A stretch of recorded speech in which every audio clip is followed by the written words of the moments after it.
kembali di channel YouTube Media Pembelajaran, yang dimana channel ini berisi tentang video-video pembelajaran lewat penyampaian yang mudah dimengerti dan lebih menyenangkan. Video pembelajaran ini ditunjukkan kepada siswa dan orang tua siswa agar dapat belajar mandiri di rumah melalui media pembelajaran ini. Dan untuk Bapak Ibu Guru, melalui media ini bisa menumbuh kembangkan minat belajar serta didik. Nah, sebelum lanjut ke video, jangan lupa di subscribe, di like, di komen, dan di share. Dan jangan lupa juga tekan tombol loncengnya supaya nanti tidak ketinggalan video-video terbaru dari channel Media Pembelajaran. Baik anak-anak, pembelajaran kita kali ini adalah tematik tema 1 hidup rukun, kelas 2 subtema 3 pembelajaran 5.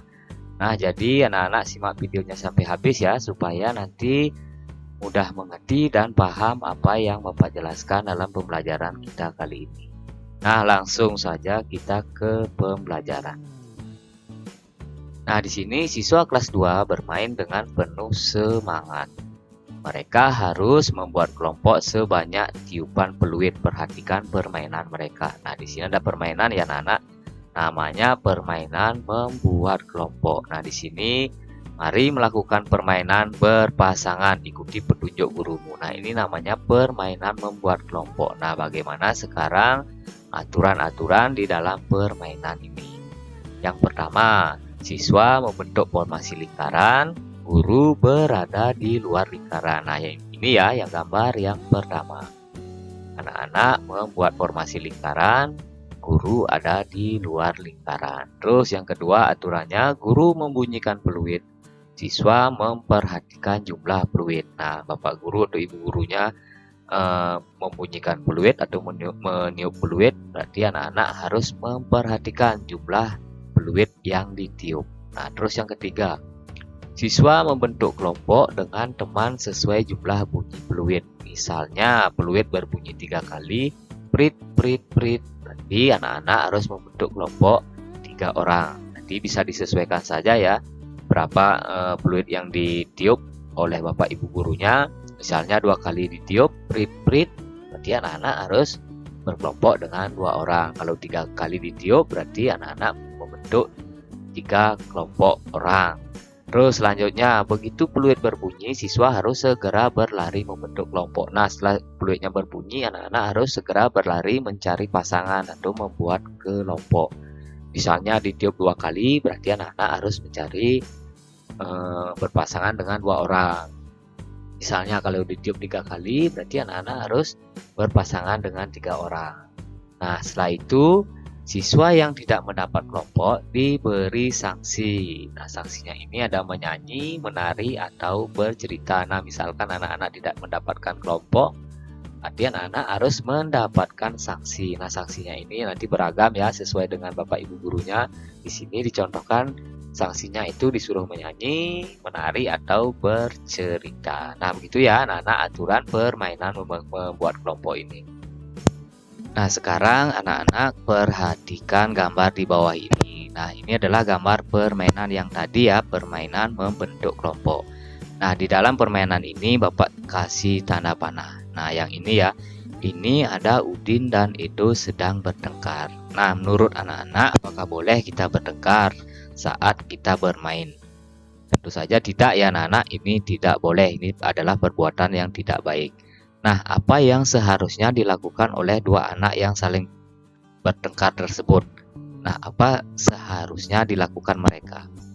Nah, seharusnya mereka yang dilakukan adalah ini ya, saling memaafkan. Terus lanjut. Saling memaafkan dapat menjaga persatuan dan kesatuan. Menjaga persatuan dan kesatuan di sekolah merupakan perbuatan terpuji. Nah, perbuatan tersebut sesuai dengan pengamalan sila ketiga dari Pancasila.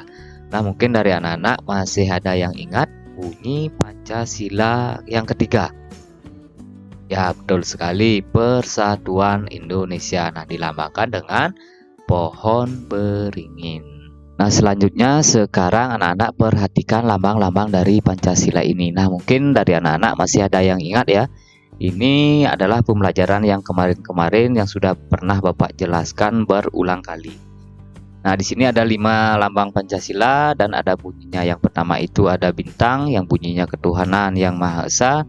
Yang kedua itu ada rantai yang bunyinya kemanusiaan yang adil dan beradab. Dan ketiga itu ada pohon beringin yang bunyinya persatuan Indonesia. Dan yang keempat ada kepala banteng yang bunyinya kerakyatan yang dipimpin oleh hikmat kebijaksanaan dalam permusyawaratan perwakilan. Terus yang kelima, keadilan sosial bagi seluruh rakyat Indonesia.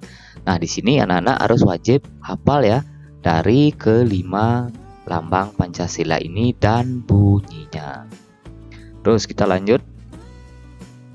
Nah, di sini penerapan sila ketiga di sekolah. Nah, kita akan belajar tentang penerapan sila ketiga di sekolah. Nah, di sini Bapak punya contoh penerapan sila ketiga di sekolah. Yang pertama, mengikuti upacara bendera dengan hikmat. Terus yang kedua, memisahkan teman yang sedang bertengkar. Nah, di sini nanti ketika ada teman-teman anak-anak yang sedang bertengkar, anak-anak itu wajib memisahkannya. Nah, ini adalah salah satu contoh penerapan sila ketiga di sekolah. Terus yang ketiga, bermain dengan teman dari berbagai suku bangsa. Nah, di sini anak-anak tidak boleh membeda-bedakan teman yang berbeda suku bangsa. Terus yang terakhir, yang keempat, contohnya bekerja sama melaksanakan piket kelas. Nah, ini adalah contoh-contoh penerapan sila ketiga di sekolah ya, anak-anak. Mungkin dari anak-anak punya contoh-contoh yang lain bisa dilengkapi. Terus selanjutnya, nah sekarang beri tanda centang pada kolom yang tepat. Perbuatan yang sesuai atau tidak sesuai dengan sila ketiga Pancasila. Nah, di sini ada 4 sikap ya anak-anak, 1, 2, 3, 4. Nah, sekarang anak-anak baca apakah sesuai dengan sila ketiga atau tidak sesuai. Baik, kita dari nomor 1 dulu.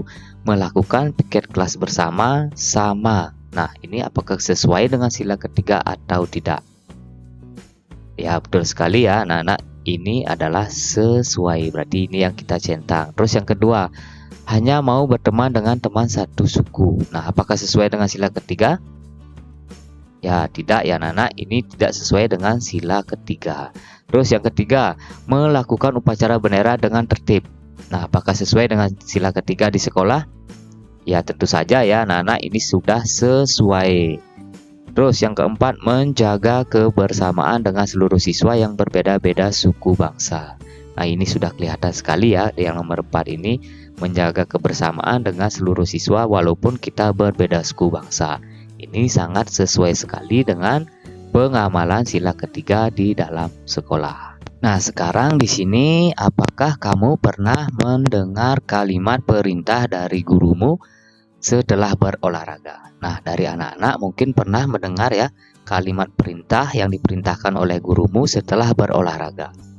Nah, tentu saja pernah ya mendengar kalimat perintah dari guru. Nah, setelah itu perintah apa yang diucapkan? Nah, dari anak-anak ada yang ingat apa saja yang pernah diperintahkan anak-anak setelah berolahraga oleh gurunya?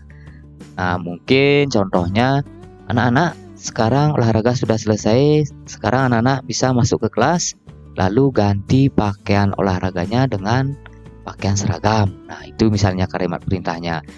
Nah, atau anak-anak ada lagi satu contohnya, setelah anak-anak mengganti seragam, kalau ada yang haus, silakan minum air, itu misalnya ya, dan yang lain-lain.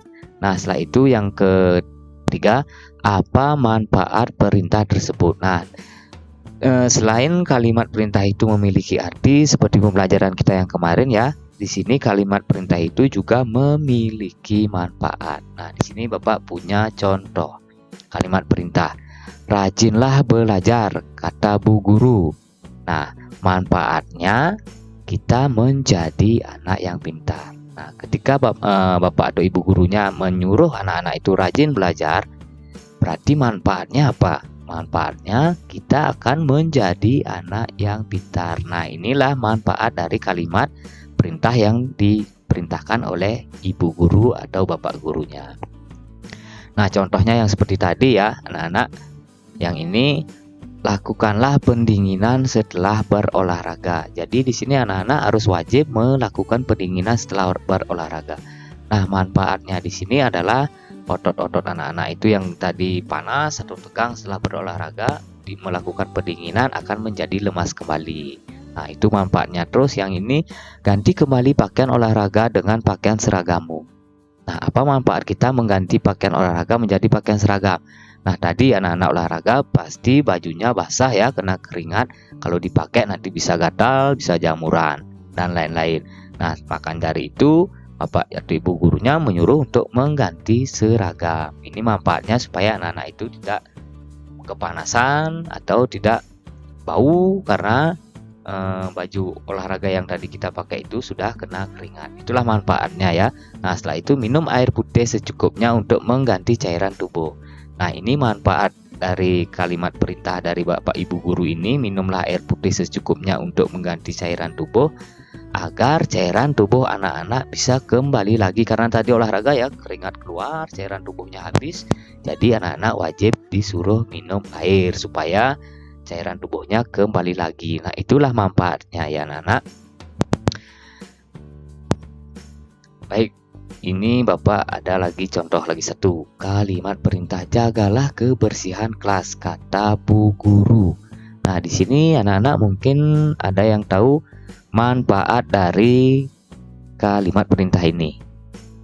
Nah, mungkin di sini Bapak contohkan ya. Manfaatnya adalah kelas akan menjadi bersih. Tentu saja ya anak-anak, karena di sini kita disuruh untuk menjaga kebersihan kelas. Berarti setelah kita menjaga kebersihan kelas, manfaatnya adalah kelas itu akan menjadi bersih. Kita akan nyaman bisa belajar. Itu ya anak-anak. Selain kalimat perintah itu mempunyai arti, kalimat perintah itu juga memiliki manfaat. Setiap perintah itu pasti ada manfaatnya. Begitu maksudnya ya. Jadi demikian dulu ya anak-anak pembelajaran kita kali ini. Nah, mudah-mudahan apa yang kita pelajari hari ini anak-anak bisa mengerti dan paham apa yang kita pelajari. Nah, sampai berjumpa kembali di pembelajaran berikutnya di tema 1 subtema 3 pembelajaran 6. Nah, seperti biasa ya, Bapak ingatkan kembali, jika video ini bermanfaat jangan lupa dibagikan atau di-share kepada teman-teman yang lain. Nah, jangan lupa juga di like, di komen, dan di subscribe, dan tekan tombol loncengnya supaya nanti tidak ketinggalan video-video terbaru dari media pembelajaran.